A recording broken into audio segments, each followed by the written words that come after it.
And I'd like to congratulate Janine and her whole family, and we have Christine with us, and Alex, I know, is in a very, very important place right now. And the two children, but they're not children anymore, and I've heard that, Christine, you're doing unbelievably well and very successful at a great law firm, so it's great to have you with us. Thank you very much. Over 5 decades, Janine Pirro, known by millions as Judge Janine, has devoted her life to the pursuit of justice, the defense of freedom, and the fair, equal, and impartial rule of law, and that's what she's about. She was a great DA. I remember her very well. She was as good as anybody I've seen. She began a career in 1975 as an assistant district attorney in Westchester County, New York, where she prosecuted violent crimes, and that was a serious prosecution. And she went after real criminals, not fake criminals like we seem to do today nowadays, people that shouldn't be prosecuted, including rape, murder, and was a tireless warrior on behalf of the most vulnerable people in our society. In that role, Janine helped create one of our country's first domestic violence bureaus. I think it was the first, Janine. And as its chief, she revolutionized victim protection and bold, innovative policies like very few people even thought of. In 1990, Janine became the first female judge in Westchester County history. And following the year, and by the way, very distinguished, had an unbelievable distinguished career. And in the following years, she presided over numerous complex criminal cases. The reason they were complex is that other judges were not able to understand them. They were called the complex cases. My sister had them too. They always used to give her the complex cases because other people didn't understand them, including high-stakes felony narcotics trials. Her outstanding judicial record earned her the honor of being named the #1 judge in 1990 by the Independent Fund for Modern Courts. That's nationwide. Outstanding judge. The following year, Judge Janine was elected Westchester County District Attorney, became the top prosecutor for a jurisdiction that included some of the largest suburbs in New York City, including Yonkers and White Plains. It's a big deal. As district attorney, Janine tackled high-profile violent crime cases and established one of the nation's most successful cybercrime units to combat online child abuse. She was way ahead of a lot of people. They still aren't there, if you get right down to it. I mean, from what I hear, they're still not there in many cases back there where we come from. In addition to her stellar legal career, Janine also excelled in news media as you know, and she's become one of the most beloved political figures through her time on television, because she's been very, very successful at a thing called television. She got out of what she was doing, and frankly, she does them both great, but she's really, to me, she'll always be known as a great lawyer and a great prosecutor, which is what she's doing now. So Janine Pirro, I have no doubt, will be an exceptional U.S. Attorney for the District of Columbia, one of the truly most important positions in our country, of any position, where she will restore public safety in our nation's capital, break up vicious street gangs and criminal networks, and ensure equal justice under the law. You'll see very, very big improvements in the D.C. area, that I can promise you. So I want to congratulate Janine. I want to congratulate you and Christine and your whole family on this undertaking. And as you know, Pam Bondi is doing an unbelievable job as our real leader in the fight against crime. And Pam heard about this, and Pam said, I'll have to find time for Janine. She doesn't have time to do this, but for Janine she did, and she's going to be doing the swearing in. So Pam, thank you very much for the great job you're doing and for swearing in our friend, Justice Janine. Good. Thank you. Come on up.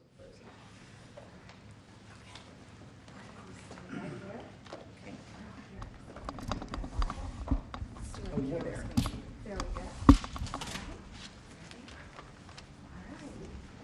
I do solemnly swear I, Janine Pirro, do solemnly swear that I will support and defend the Constitution of the United States that I will support and defend the Constitution of the United States against all enemies, foreign and domestic, against all enemies, foreign and domestic, and that I will bear true faith and allegiance to the same, and that I will bear true faith and allegiance to the same, and that I take this obligation freely and that I take this obligation freely without any mental reservation without any mental reservation or purpose of evasion, or purpose of evasion, and that I will well and faithfully and that I will well and faithfully discharge the duties of of the office upon which I am about to enter. the office upon which I am about to enter. So help me God. So help me God. Congratulations. Thank you.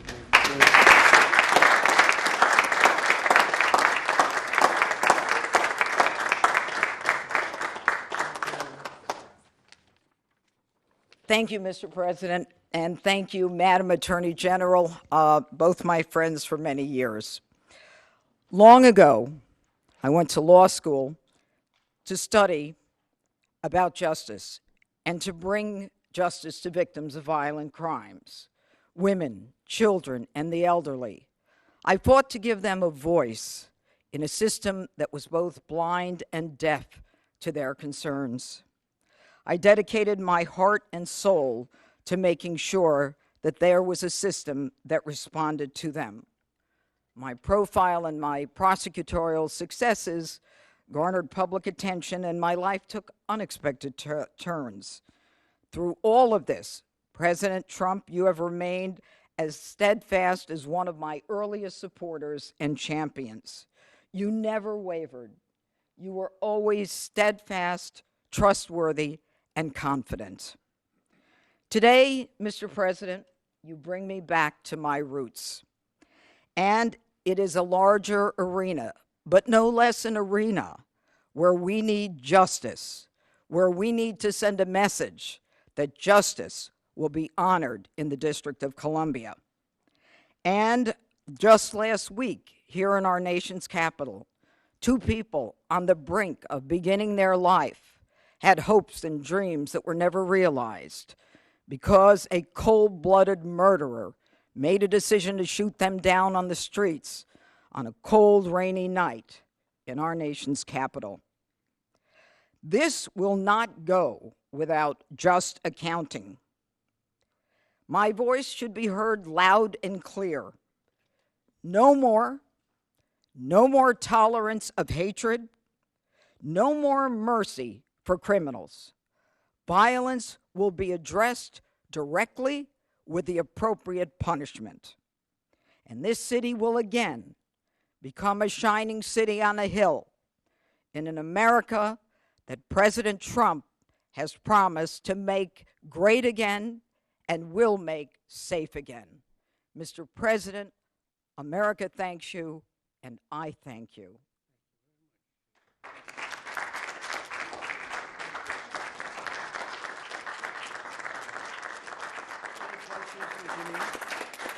Any questions? Oh, boy. You just want to talk to him. I get it. She's going to be fantastic. Thank you very much. Thank you. Really, Thank you. there's no question, because there's no doubt. We have no doubt you're going to be fantastic. Thank you, Mr. President. Mr. President, on Russia. Mr. President, on Russia. Mr. President. On Russia, Mr. President. Please. Do you believe the Russians are being disrespectful when they say that your criticisms of Putin are simply an emotional response? And do you still believe that Putin actually wants to end the war? I can't tell you that, but I'll let you know in about 2 weeks. Within 2 weeks, we're going to find out very soon.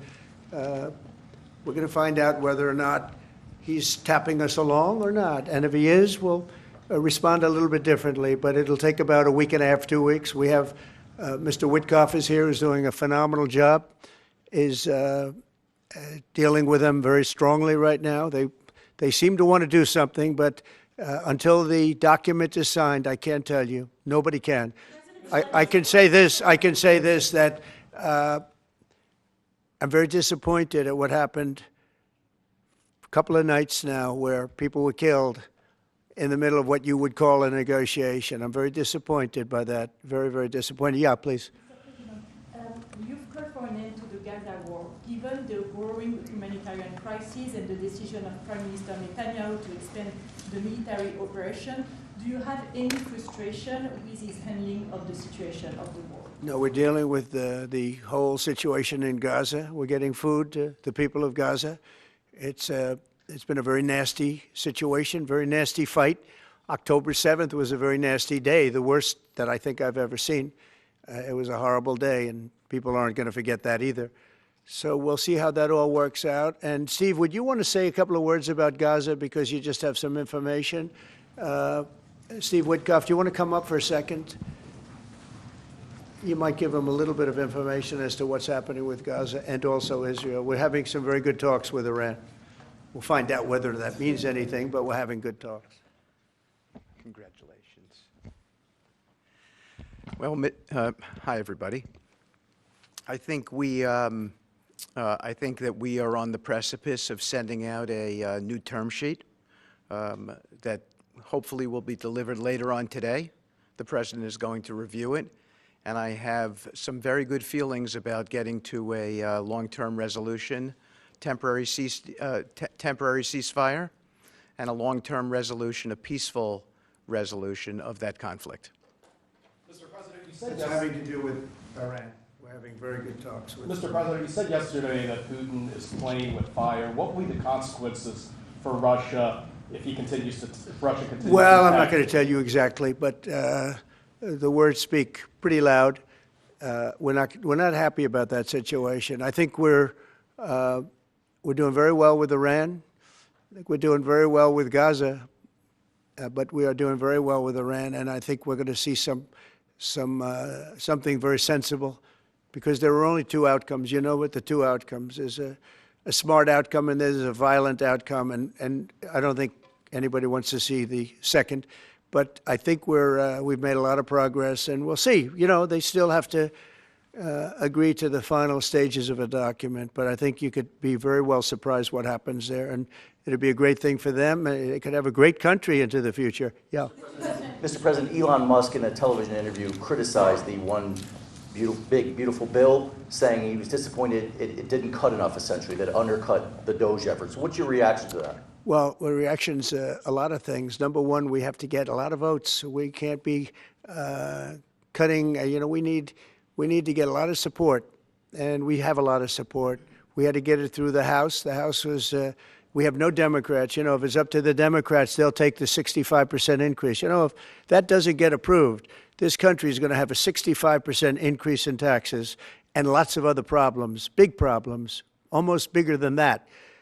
But we'll have a 65% increase as opposed to the largest tax cut in the history of our country. We will be negotiating that bill, and I'm not happy about certain aspects of it, but I'm thrilled by other aspects of it. That's the way they go. It's very big. It's the big, beautiful bill, but the beautiful is because of all of the things we have. The biggest thing being, I would say, the level of tax cutting that we're going to be doing. We're going to make people really be able to. We'll have the lowest tax rate we've ever had in the history of our country, and tremendous amounts of benefit are going to the middle-income people of our country, low and middle-income people of our country. So we're going to see what happens, because the Senate, as you know, is negotiating with us, and they have to then go back to the House, and, you know, it's got a way to go. But I have to say, Speaker Johnson and Thune have done an incredible job. John Thune has done a fantastic job, and they're working together with me and others. And I think we have an amazing, if we pull this off, remember, we have 0 Democrat votes because they're bad people. There's something wrong with them. You know, they'll let people pour into our country. Single biggest problem is we had 21 million people pour into our country, probably higher than that. And they're people that weren't supposed to be here. And many of those people are bad. Murderers, drug dealers, the mentally insane. They were closing mental institutions all over the world, not South America, all over the world. They're coming into our country, and we're getting them out. And we're having a hard time because some judges aren't making it very easy for us, and it's tough enough. They approved that. They allowed that to happen to our country. We don't have one Democrat vote. And if I were a Democrat, I'd be voting for this bill, and I'd get elected to any position I want as a Democrat. They're crazy. They're voting for a 65% tax increase. And they're only doing it for hatred. They're not doing it for any reason. They know it's terrible. Terrible politics, in my opinion. But so we have no Democrat votes. That means we have to get almost all Republican votes. And I think we're very close to doing that. I think it'll be very successful. Yeah, please. Mr. President, Wall Street analysts have coined a new term called the taco trade. They're saying Trump always chickens out on your tariff threats, and that's why markets are higher this week. What's your response to that? I kick out? Chicken out. Oh, isn't that nice? Chicken out. I've never heard that. You mean because I reduced China from 145% that I set down to 100 and then down to another number? And I said you have to open up your whole country. And because I gave the European Union a 50% tax tariff, and they called up and they said, please, let's meet right now. Please, let's meet right now. And I said, okay, I'll give you till July 9. I actually asked them, I said, what's the date? Because they weren't willing to meet. And after I did what I did, they said, we'll meet anytime you want. And we have an end date of July 9th. You call that chickening out? Because we have $14 trillion now invested, committed to investing when Biden didn't have practically anything. This country was dying. You know, we have the hottest country anywhere in the world. I went to Saudi Arabia. The king told me. He said, we have the hottest country in the world right now. 6 months ago, this country was stone cold dead. We had a dead country. We had a country people didn't think it was going to survive, and you ask a nasty question like that. It's called negotiation. You set a number. And if you go down, if I set a number at a ridiculous high number and I go down a little bit, a little bit, they want me to hold that number, 145% tariff. Even I said, man, that really got up. You know how it got? Because of fentanyl and many other things, and you added it up. I said, where are we now? We're at 145%. I said, whoa, that's high. That's high. They were doing no business whatsoever, and they were having a lot of problems. We were very nice to China. I don't know if they're going to be nice to us, but we were very nice to China. And in many ways, I think we really helped China tremendously because, they were having great difficulty because we were basically going cold turkey with China. We were doing no business because of the tariff, because it was so high. But I knew that. But don't ever say what you said. That's a nasty question. Go ahead. To me, that's the nastiest question. Wait a minute. Wait. Go ahead, please. President Zelensky says he's ready to sit down with you and Vladimir Putin in Geneva, and it sounds like General Kellogg is working on preparations for that. Are you planning to sit down with the two of them? Well, I will if it's necessary. It takes. We have to. I think at this point. I wish it would have been that way a couple of months ago, but at this point, we're working on President Putin, and we'll see where we are. I think we're doing fine, but we'll see. I don't like what's happening. That's one thing I'll say. I don't like when I see rockets being shot into cities. That's no good. We're not going to allow it. You've always said that the war never would have started if you were Would have never happened, and it yet didn't he happen. doesn't seem willing to do anything that you want him to do. Do you still believe that he wouldn't have launched the war? No. We would have never had a war. We would have never had a war. If I were president, if the election weren't rigged, you wouldn't have had the war. You wouldn't have had the war. You wouldn't have had inflation. You wouldn't have had October 7th. That would have never happened because Iran was stone cold broke. They didn't have any money to give to Hamas or Hezbollah. You wouldn't have had that Afghanistan most embarrassing moment in the history of our country. You wouldn't have had any of it. You wouldn't have had inflation because energy costs. Look what happened. I brought inflation down to practically zero. And all of the groceries and all of the eggs and all of the things that you've been hearing about, they're back down. They're way down from where they were. I did something in 4 months that nobody's seen. And I have to say, in 4 months, and I said it before, and everyone's talking about it all over the world, we've got the hottest country anywhere in the world right now. We're the only country anybody's even talking about. All right, please go ahead. What stopped you from imposing new sanctions on Russia? Only the fact that if I think I'm close to getting a deal, I don't want to screw it up by doing that. Let me tell you, I'm a lot tougher than the people you're talking about, but you have to know when to use that. If I think it's going to hurt a deal, this isn't my war. This is Biden's war, Zelensky's war, and Putin's war. This isn't Trump's war.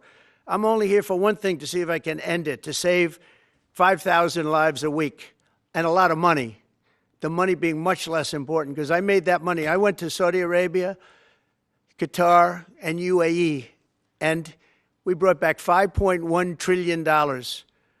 So I made that money in about 2 hours, the money that we're talking about, but it's still think of it, $300 billion we've spent with no checks, no balances. They just send cash. You can imagine what's happened to that money. I never saw anything like it in my life. But I'm more interested because I picked up $5.1 trillion and, by the way, got a beautiful, big, magnificent, free airplane for the United States Air Force, okay? Very proud of that, too. They tried to say, oh, it's Trump's airplane. Oh, yeah, sure. It's too big. Frankly, it's too big, much too big. When can we expect that to be the Air Force One? Well, it's here already. Yeah. It's in the country. It's being refitted for military standard. How much will it cost to refit it? Oh, I don't know. Whatever it is, a hell of a lot less than building a new one. We're waiting too long from Boeing. Boeing has got to get its act together. Yeah. Sir, on Nippon Steel, this arrangement that was just announced in the Yeah. golden share, is that an arrangement you would consider for TikTok as well? Nothing to do with TikTok. Totally different kind of a deal. We'll have to get, to do it properly, we'll probably have to get China's approval. China's never easy. China's never easy. But I think we'll be able to save TikTok. I'd like to save TikTok. I mean, TikTok was very good to me. I won the young people by 37%. No Republicans ever won, and I won by 37%. And Charlie Kirk will tell you TikTok helped, but Charlie Kirk helped also. Oh, he just happens to be here. Look at it. He loves that we mentioned that name, right, Charlie? He's done great, and I appreciate all the help. But with young people, we won by 37%, Charlie, and you helped. But TikTok was amazing. And he was the first one. He said, get on TikTok. So I have a little bit of a warm spot. I know I shouldn't. They'll say, quid pro quo, put him in jail for the rest of his life, quid pro quo. No, TikTok was very good to me. I won young people. I don't know if it was because of TikTok, but it was something happened. No Republican has ever won they call them young people. Young people, you can define it a lot of different ways, but I won every age group in young people. And it never happened, and won by 37%. That's a lot. Yeah. Back on Iran, did you warn Prime Minister Netanyahu against taking some sort of actions that could disrupt the talks there in a phone call last week? Well, I'd like to be honest. Yes, I did. Next question, please. Just last on sanctions. I did, yeah. If Senate Republicans want to push It's not a warning. I said I don't think it's appropriate. What exactly did you tell him? Did you I just caution said him? I don't think it's appropriate. We're having very good discussions with him, and I said I don't think it's appropriate right now. Because if we can settle it with a very strong document, very strong, with inspections and no trust. I don't trust anybody. I don't trust anybody. So no trust. I want it very strong where we can go in with inspectors. We can take whatever we want. We can blow up whatever we want, but nobody getting killed. We can blow up a lab, but nobody's going to be in the lab, as opposed to everybody being in the lab and blowing it up, right? Two ways of doing it.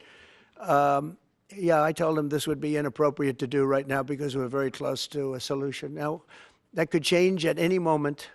Could change with a phone call. But right now, I think they want to make a deal, and if we can make a deal, save a lot of lives. sanctions accused of When expiring? do you think a deal could happen on Iran? When do you On think which? a deal with Iran could happen? When do you Oh, I think- don't know. I think over the next couple of weeks, if it happens. Yeah. And on the, when could the administration resume the interviews for foreign students' visa? When do you think your administration could resume these interviews? On what? For the foreign student visa. Yesterday there was. For the French visa? For the French too, all but foreign. all the foreign students. Oh, for the foreign visas? What are you referring? Foreign visas for what? Are you talking about for colleges? College Okay, so students. you're off of Israel. Now you're talking about colleges, right? Yes, now. Okay. Well, we're going to see. Look, Harvard has been a disaster. They've taken $5 plus, by the way, $5 billion plus. $5 billion. Nobody knew that they were making this kind. If we didn't do this, we would have never found this out, Pam. They're taking $5 billion. And I'd rather see that money go to trade schools. And by the way, they're totally anti-Semitic at Harvard, as you know, and some other colleges too, in all fairness to them. And it's been exposed, very exposed. And I think they're dealing very badly. Every time they fight, they lose another $250 million. Yesterday we found another $100 million. And they have, they have a fund, an endowment, $52 billion. All right? They get a lot of that from the United States. And I think it's ridiculous. I think this, everyone's coming up to me saying, we love the idea of trade schools. with that kind of money, and money from others, but money from them, you can have the best trade schools anywhere in the world. You give them to Iowa, Indiana, lots of good states, well-run states, and you give them the money, they can only be used for trade schools, and they'll teach people how to build motors and cars and AI, you know, the AI, we're building plants, we're building hundreds of billions of dollars worth of AI plants, already started, many of them. We've never had a boom like we're having now. You're going to see it. There's never been anything like it. So we're up to about $14 trillion in investments. There's never been anything even close. You look at Biden, this guy, they had people leaving as opposed to investing. And they're doing it because of November 5th, and they're doing it because of the tariffs. The tariffs have been tremendous. Well, I can promise you, and I have great respect for the people at the European Union, they wouldn't be over here today negotiating if I didn't put a 50% tariff on. The sad thing is now when I make a deal with them, it's something much more reasonable. They'll say, oh, he was chicken. He was chicken. That's so unbelievable. I usually have the opposite problem. They say, you're too tough. Mr. President, on Harvard, there were some Jewish students protesting on campus yesterday. They said they don't want you making these huge cuts, cutting off student visas to Harvard in their name, because they feel Harvard like it has makes to them show more us. of a target. Okay, Harvard has to show us their lists. They have foreign students. About 31% of their students are foreign-based, almost 31%.